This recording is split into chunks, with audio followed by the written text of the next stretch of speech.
పంచతంత్ర కథలు. తెల్లవారుజామున 4 గంటలు. చింతలపూడిలో కోడి ఇంకా కూయలేదు. కాని రామయ్య గారి వంటింట్లో నూనె పొయ్యి మీద కాగుతుంది. సుబ్బమ్మ గారెలు వండుతోంది. ఆ నూనె సలసలా కాగుతున్నప్పుడు వచ్చే శబ్దం, ఆ సువాసన ఊరంతా వ్యాపిస్తోంది. 30 ఏళ్ల బుచ్చిగాడు. తాటిపెంకంత శరీరమున్నా బుర్ర మాత్రం ఇంకా అమాయకత్వంలోనే ఉంది. ఆ గారెల వాసన తగలగాని నిద్రలో నుంచి గంతు వేసి వంటింట్లోకి దూరాడు. కళ్ళు కూడా సరిగ్గా నలపకుండా, జుట్టు సరిచేసుకోకుండానే నేరుగా గారెల బుట్ట దగ్గరికి వెళ్లాడు. ఒరే బుచ్చి, కనీసం మొహం కూడా కడుక్కోకుండా వంటింట్లోకి ఎలా వచ్చావురా? నీకు 30 ఏళ్లొచ్చాయి. ఆ పక్క ఊరి పెద్దాయన మన ఇంటికొస్తే ఏమనుకుంటారు? అదిగో ఆ పక్కింటి రామలక్ష్మి చూస్తే మళ్లీ ఊరంతా దండోరా వేస్తుంది.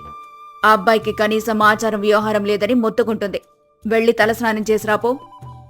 అమ్మా, ఆ రామలక్ష్మి చిన్నమ్మకు చెప్పమ్మా, దండోర వేసే బదులు నాకోసం 4 అప్పడాలు వేయమని. అయినా అమ్మా, ఈ గారెల్లో మిరియాలు తక్కువైనట్టున్నాయి. వాసన నా ముక్కుకి సరిగ్గా తగలడం లేదు. గారె వాసన సరిగ్గా తగిలితేనే కదా కడుపులో పేగులు గంతులు వేస్తాయి. కడుపు నిండితేనే కదా బావిలో నీళ్లు తోడడానికి శక్తి వచ్చేది. మొహం కడిగితే ఆకలి చచ్చిపోతుందమ్మా.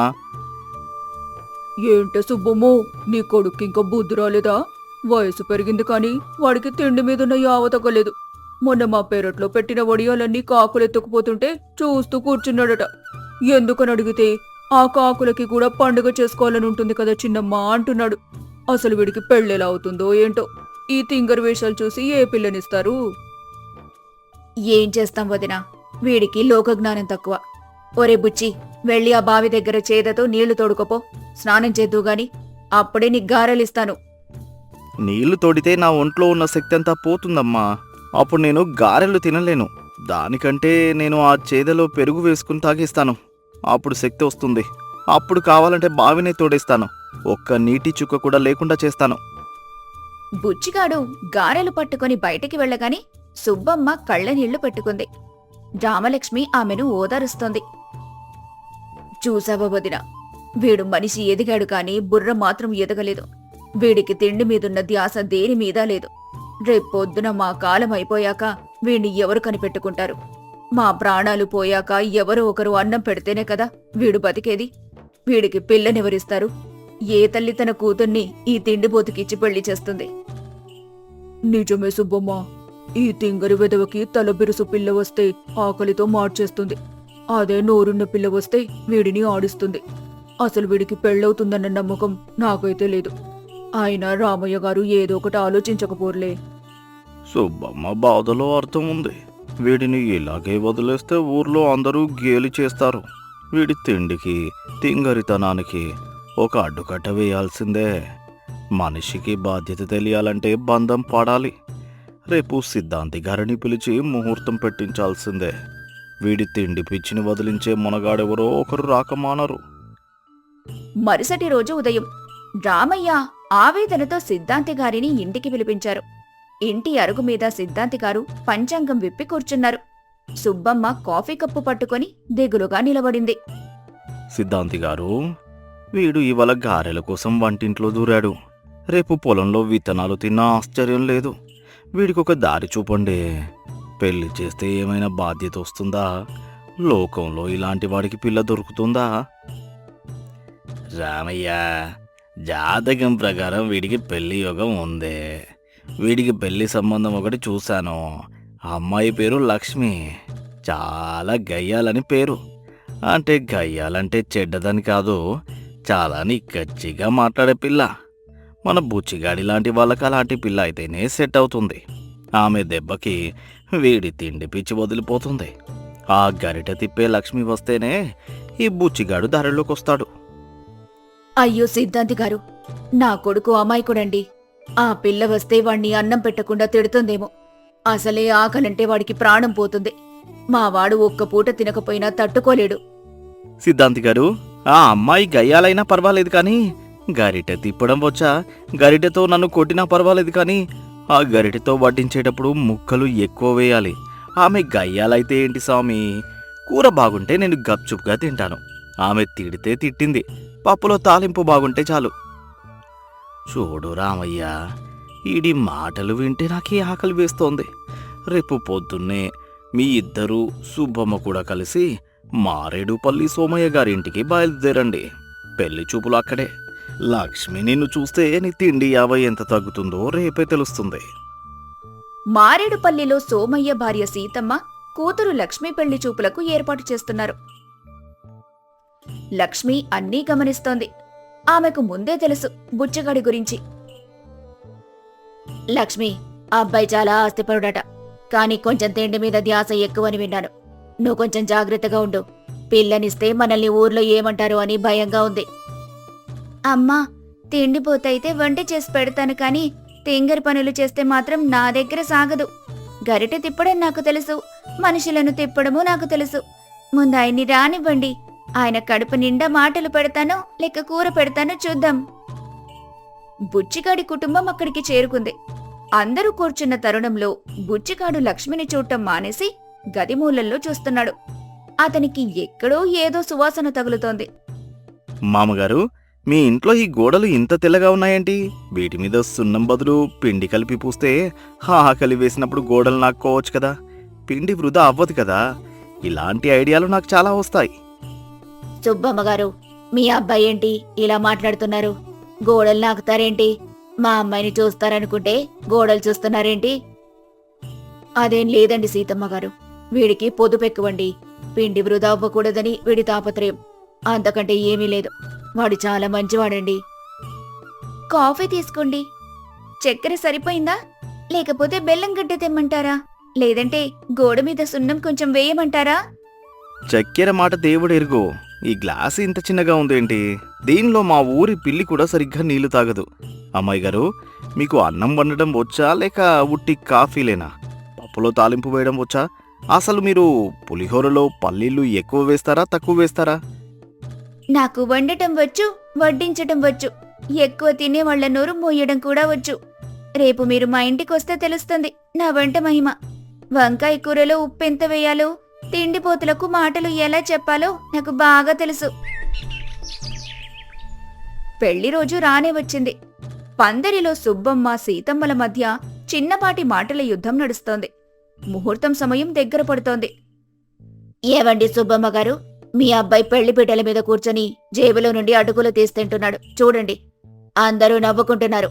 పెళ్లిలో అటుకులేంటండి? అయ్యో సీతమ్మ గారు, అది ఆచారమండి. మా వంశంలో పెళ్లి కొడుకు నోరాడిస్తూ ఉంటేనే వంశం అభివృద్ధి చెందుతుందని నమ్మకం. వాడు అటుకులు తింటేనే కదా పెళ్లి పీటలు నిలబడేది. వాడు ఆకలితో ఉంటే పెళ్ళెలా జరుగుతుంది? అమ్మా, ఈ సిద్ధాంతి గారు నెయ్యిని అగ్నిలో వేస్తున్నారు. అది మహాపాపం కదా. కిలో నెయ్యి అంటే ఎంత ఖర్చో తెలుసా? దానికంటే ఆ నెయ్యి నా ఆకులో వేస్తే నేను అగ్నిలాగా అంతా తినేస్తాను కదా. స్వామి, ఆ నెయ్యిటివ్వండి. దేవుడు మీకు కూడా పుణ్యమిస్తాడు. ఓరే బుచ్చే, ఇది హోమంరా. హోమంలో నెయ్యి వేస్తేనే దేవుడు శాంతిస్తాడు. ఆకు, మధ్యలో మాట్లాడకు. దేవుడు శాంతిస్తే నాకేం వస్తుంది స్వామి? నా కడుపు శాంతించాలి కదా. ఆయన దేవుడు అంతా నెయ్యి ఒక్కడే తాగేస్తాడా? ఆయనకి కొలెస్ట్రాల్ పెరగదా? చూడండి, మీరిప్పుడే మర్యాదగా కూర్చోకపోతే రేపు మా ఇంటికొచ్చాక మీకు వట్టి గంజి నీళ్లు మాత్రమే పోస్తాను. అవి కూడా ఉప్పు లేకుండా ఇస్తాను. మంత్రాలు వినండి ముందు, లేదంటే మీ జేబులో ఉన్న అటుకులు లాక్కుంటాను. గంజినీళ్ళ? అందులో ఉప్పు పచ్చిమిర్చి వేస్తావు కదా, అయితే ఓకే. కానీ ఇప్పుడు మాత్రం ఆ నెయ్యి వాసనకి నా ప్రాణం పోతోంది. ముహూర్తం త్వరగా ముగించండి స్వామి, ఆకులు పడ్డాయి. పెళ్లి విందు మొదలైంది. బుచ్చిగాడు రికార్డు సృష్టిస్తున్నాడు. ఒక్కో కూరను 3 సార్లు వేయించుకుంటున్నాడు. సుబ్బమ్మ తన కొడుకును వెనకేసుకొస్తోంది. చూసారా సీతమ్మ గారు, మావాడు ఎంత ఆరోగ్యంగా తింటున్నాడో. ఒక్క ముక్క కూడా వదలటం లేదు. అదండి భోజనమంటే. పెట్టినవాడికి పుణ్యం, తిన్నవాడికి తృప్తి. ఆరోగ్యమేమో కాని సుబ్బమ్మ గారు, వడ్డించేవాళ్లు అలసిపోయి కూర్చున్నారు. మీవాడు 5వ సారి వంకాయ కూర అడుగుతున్నాడు. అసలు కూరలు సరిపోతాయా అని భయంగా ఉంది నాకు. మీవాడు తింటుంటే పక్కన వాళ్ళు వడ్డీయలేక చేస్తున్నారు. ఓయ్ వడ్డించే అబ్బాయి, ఆ గిన్నె ఖాళీ అయింది. లోపల నుండి ఇంకోటి పట్టుకురా. వంకాయ అంటే ఆ మాత్రం ఉండాలి. లక్ష్మి, నువ్వు కూడా కూర్చో. ఇద్దరం కలిసి పోటీ పడదాం. ఎవరెక్కువ తింటే వాళ్ళదే పై చెయ్యి. పెళ్లిలో గెలవడం ముఖ్యం కాదు, విందులో గెలవడం ముఖ్యం. నేను పోటీ పడను, కాని మీరిలాగే తింటే రేపు మన ఊరికి వెళ్లే దారిలో బండిలాగే ఎద్దులు ఆగిపోతాయి. మీ బరువు మోయలేక అప్పుడు మీరే బండిని మోయాలి. ఒక్క మనిషి ఇంత తింటారా ఏంటి? ఇది తిండి కాదు, తిండి మీద అహంకారం. అప్పగింతలు అయిపోయాయి. బండి మీద బుచ్చిగాడు, లక్ష్మి, రామయ్య, సుబ్బమ్మ బయలుదేరారు. ఎండ తీవ్రంగా ఉంది. మార్గమధ్యలో బుచ్చిగాడు కడుపు పట్టుకుని మెలకలు తిరుగుతున్నాడు. అమ్మో, నా కడుపులో ఎవరో యుద్ధం చేస్తున్నారు. అమ్మా, నా కడుపు ఉబ్బిపోయి గాలిపటంలా అయ్యింది. అల్లాడిపోతున్నాను. ఆగ్నన్నా, బండాపు, నాకు గాలి ఆడడం లేదు. అయ్యో నా బంగారు తండ్రి, దిష్టి తగిలిందిరా నీకు. ఎవరో కన్నేశారు. ఇంత అందగాడు అంతలా తింటుంటే ఎవరికి కన్నుపడదు? లక్ష్మి, కొంచెం నీళ్ళివ్వు, దిష్టి తీద్దాం. నీళ్లు కాదత్తయ్యగారు, ఆయనకి బుద్ధి రావాలి. అంత తిండి తింటే ఏనుగు కడుపైనా ఉబ్బిపోతుంది. చూడు బుచ్చిగారు, ఆ రోడ్డు పక్కనున్న ముసలావిడ్ని చూడండి. ఆమె ఆకలితో వణికిపోతుంది. ఎండలో అడిగేవారు లేక అలమటిస్తోంది. మీరు తిన్న ఆ 5వ వంకాయ కూర ఆమెకు పెట్టుంటే ఇవాళ మీకీ నొప్పే వచ్చేది కాదు. దేవుడు చూస్తున్నాడు. మీ కడుపు నొప్పికి కారణం మీ స్వార్థం. నిజం చెప్పావు కోడలా. వీడికి నీలాంటి గట్టి పిల్ల అయితేనే కరెక్ట్. అప్పుడే వీడికి మనుషుల విలువ, ఆకలి విలువ తెలుస్తుంది. బుచ్చి, చూడు ఆ అవ్వ పరిస్థితి ఎలా ఉందో. బుచ్చిగాడు బాధతో ఆ పేదరాలిని చూశాడు. ఆమె నీరసంగా ఒక చెట్టు కింద కూర్చొని ఉంది. కడుపు నొప్పి కంటే లక్ష్మి అన్న మాటలు అతన్ని ఎక్కువగా తాకాయి. మొదటిసారి బుచ్చిగాడు తన కడుపు కంటే ఎదుటివారి కడుపు గురించి ఆలోచించాడు. లక్ష్మి, నేను తప్పు చేశానా? అమ్మా, నా దగ్గర ఇంకా 2 లడ్డూలున్నాయి జేబులో. జాగ్రత్తగా దాచుకున్నాను. అవి ఆ ముసలావిడకి ఇచ్చేస్తాను. ఆమె తింటే నా కడుపు నొప్పి తగ్గుతుందా? నిజంగానే నా నొప్పి మాయమవుతుందా? వద్దురా కన్నా, నీకాకలి వేస్తే మళ్ళీ కళ్ళు తిరుగుతాయి. ఆ లడ్డూలు నువ్వే తిను. అత్తేగారు, ఆయనకిప్పుడు కావాల్సింది లడ్డూ కాదు, మానవత్వం. బుచ్చిగారు, వెళ్ళి ఇచ్చిరండి.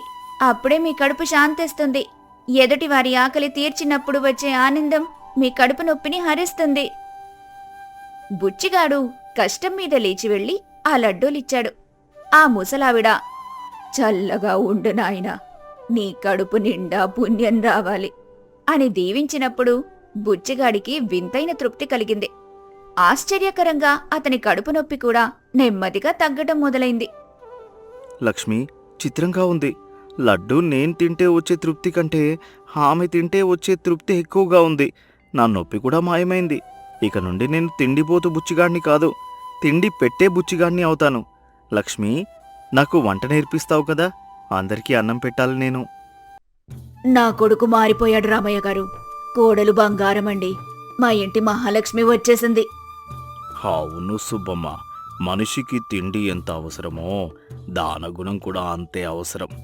మన బుచ్చిగాడు ఇక బాధ్యత గల మనిషి అయ్యాడు.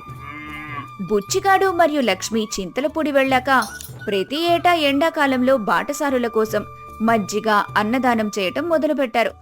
బుచ్చిగాడి తిండి మీద ఉన్న యావ ఇప్పుడు ఇతరులకు పెట్టడం మీదకు మారింది. రామలక్ష్మి కూడా ఇప్పుడు బుచ్చిగాడిని చూసి గర్వంగా ఊరంతా చెబుతోంది.